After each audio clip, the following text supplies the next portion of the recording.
திருச்செந்தூர் கடலை புரட்டி போட்ட அதிகாரிகள்.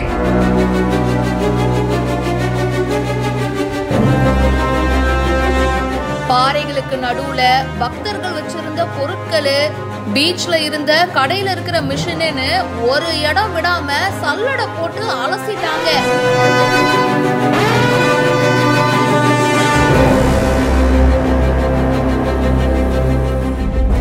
நவீன கருவிகளை கொண்டு தீவிர சோதனை, திக்கு முக்காடிய பக்தர்கள்.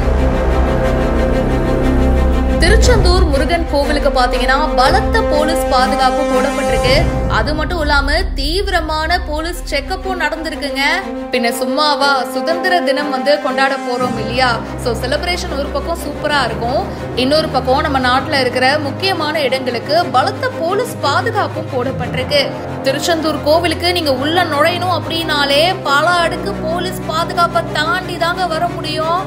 ஒவ்வொரு பக்தர்களையும் தீவிரமா செக் பண்றாங்க. அது மட்டும் இல்லாம அவங்க கொண்டுட்டு வர பொருட்களையும் தீவிர சோதனை பண்ணிட்டு தான் அதுக்கப்புறமா அனுப்புறாங்க. நவீன கருவிகள் கொண்டு என்ன விஷயம் கொண்டு வந்திருக்கோம், என்ன பொருள்லாம் இருக்குன்னு அலசி ஆராயறாங்க. கடல்ல ஒரு அம்மா உட்கார்ந்துட்டு இருக்காங்க, சுத்தி நிறைய பேக் இருக்கு.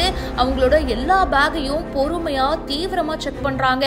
அதுக்கப்புறமா அந்த பீச்ல ஏதோ ஒரு கடை போட்டிருக்காங்க அண்ட் அதை ஓபன் பண்ணி அதுக்குள்ள ஏதோ ஒரு மிஷின் மாதிரி இருக்கு, அதையும் தீவிரமா சோதனை பண்றாங்க.